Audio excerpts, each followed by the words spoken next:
I'm Dick Harpootlian. This is Jim Griffin. That's Emily Dale. That's Maggie Fox. That's Holly Miller. And this is Phil Barber. We are Alex Murdaugh's defense team. We're able to answer your questions. We're not going to make a statement. I know y'all don't want one. So, anybody got a question? Do you think it was a mistake to put Alex Murdaugh on the stand? No. Next. Mr. Harpootlian, why did you object to that juror being dismissed yesterday? Why didn't I? Why did you? Well, for two reasons. One, she admitted she talked to other people about the case, but not specifically. But technically, I think the judge had leeway to excuse her, but she clearly, after we interviewed her back in chambers, in my mind, had not made up her mind. And I thought that was important. Do you think she would have held your case? I don't know. She didn't express an opinion to us. She said she was open. She had made up her mind. Mr. Harpootlian, the defense has made a great deal of points about SLED and their role in the investigation. From your position in the Senate, do you feel there's an opportunity to address that from a legislative standpoint? I think there were significant issues, but I won't be addressing that in the Senate unless it comes up in a bill. I'm not going to mix this role with my role as a senator. I would not do that. Why do you think that the prosecutor didn't like the case? And what do you make about the judge's comments after the verdict that he agreed with the jury? Go ahead. What now? Death penalty question. What was the question again? I'm sorry. Why didn't you seek the death penalty? Well, you know, I'm somebody that's prosecuted and defended a bunch of death penalty cases. And clearly, you never do it in a circumstantial case. Because you're not, 99 times out of 100, a jury's not going to sentence somebody to death without I saw him do it, he confessed, or, you know, great forensic evidence at the minimum. They had none of that here. Secondly, in a death penalty case, it gives us the ability to individually voir dire jurors, which would have been very helpful here. And the prosecution obviously didn't want that. So I don't disagree with, I mean, if I'd been prosecuting this case, I probably wouldn't have brought it, but based on, you know, what we heard was presented to the Colleton County Grand Jury by Detective Owen that Jim crossed, blood spatter that didn't exist, testimony about guns that was wrong. I mean, I can go through the litany with you. Going back to his question, I think SLED needs to do some self-examination on the forensic processing. They did not. I mean, one of the things we complained about was that Maggie's phone would have had all her GPS data on it if they processed it within 5 days.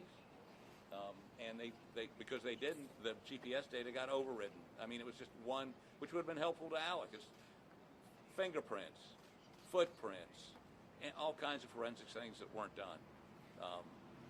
So what was the question about the judges? What did you make about the judge's comments after the verdict? Did he agree with it? He thought it was the right conclusion? He's entitled to his opinion. Mr. Harpootlian, can you expect an appeal anytime soon?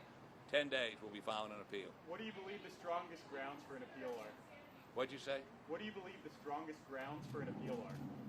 You know, it was the admission of all the financial crime evidence, and that was offered up, you know, as evidence of motive, that because he was confronted about one financial transaction involving attorney's fees by the chief accountant of the law firm, that was being offered as motive for why he would go home and kill his wife and son, which we thought was illogical and ludicrous.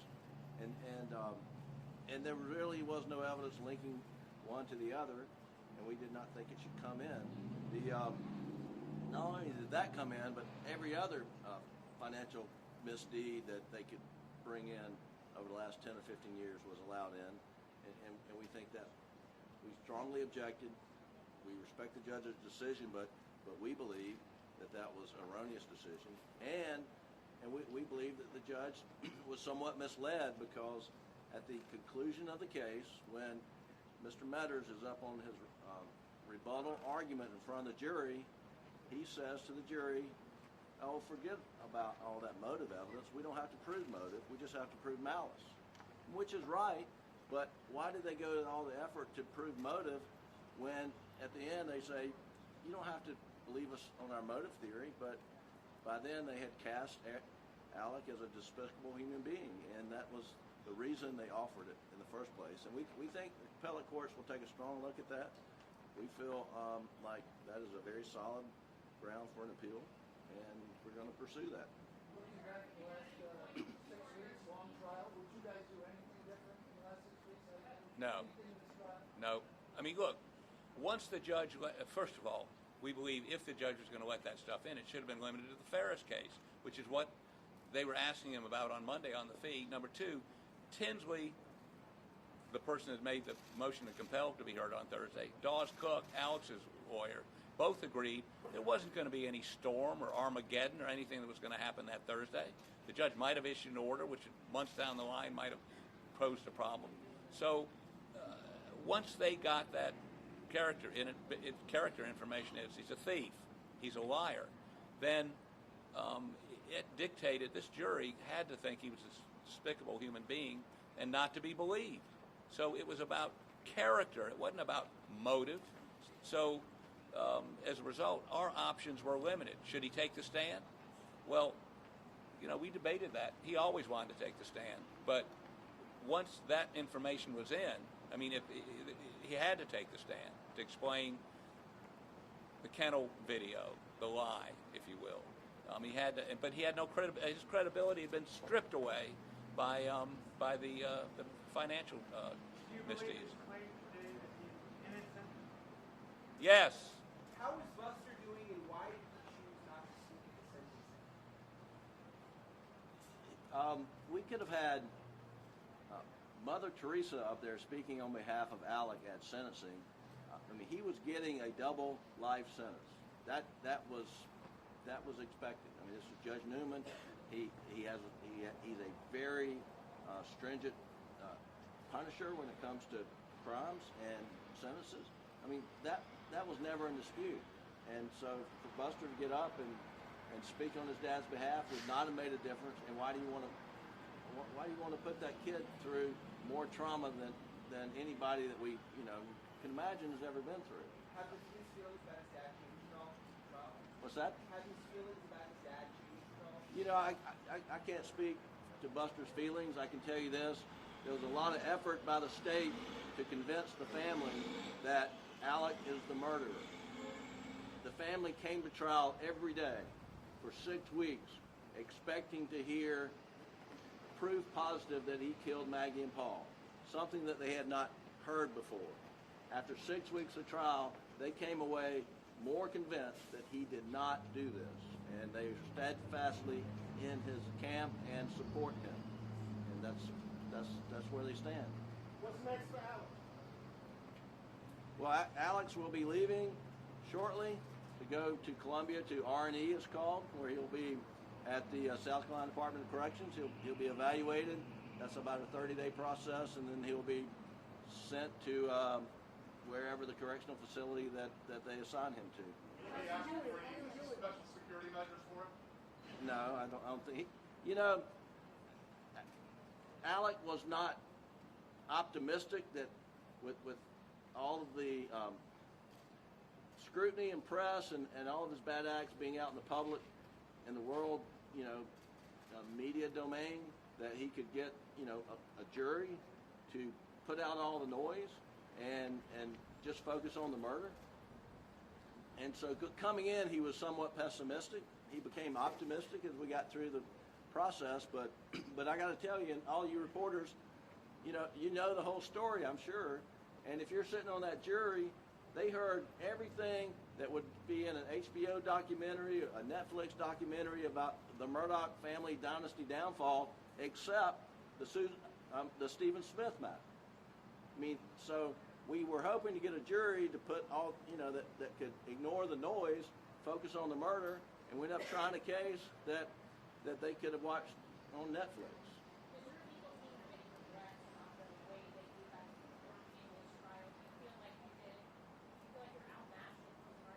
Oh, absolutely not. I mean, not outmatched. I mean, look, they won this case the day the judge bought into letting them put every piece of, stealing from kids, who lost their mother, from somebody with pancreatic cancer, somebody that's a paraplegic. I mean, all of that 2.5 weeks, by the time they got done with it, it didn't matter about final argument. It didn't matter about what we put up. They would never, ever, ever acquit him after that. Last question, guys. Last question. What your grounds for appeal will be, so maybe 10 days you lay out your instructions. We'll file something not in 10 days, but we'll file a notice of intention to appeal. Then we've got 30 days, I think, to file a brief. Yeah, so you file the notice within 10 days. You got to get a transcript. Oh, that'll take a while. I That'll forgot. take months before they type up everything, and then we start briefing. Are you all going to handle the appeal? Yes. And are you at the Court of Appeals and the Supreme Court? And the U.S. Supreme Court. And the U.S. Supreme Court, if necessary. That's correct. What's the federal issue? Doyle. Oh, there's a huge federal issue. That's why I got so animated, and the judge told me to sit down. And part of the trial is the state eliciting or asking questions of Alex about why he did not come forward and tell law enforcement where he was at the time of the kennel video. And that was after he was arrested. And there's U.S. Supreme Court cases are clear that post-arrest silence cannot be used against you. And that is a classic violation of the Fifth Amendment. And we feel strongly that if we lose at the state courts, we'll have success at the federal. Can you tell us about the plea negotiations before trial? No. There were no plea negotiations. Because there weren't any. They never offered him anything. If Alex, if you think like this big district, what effort are you making to find the real killer, or what effort is he making? Not our job to find the real killer.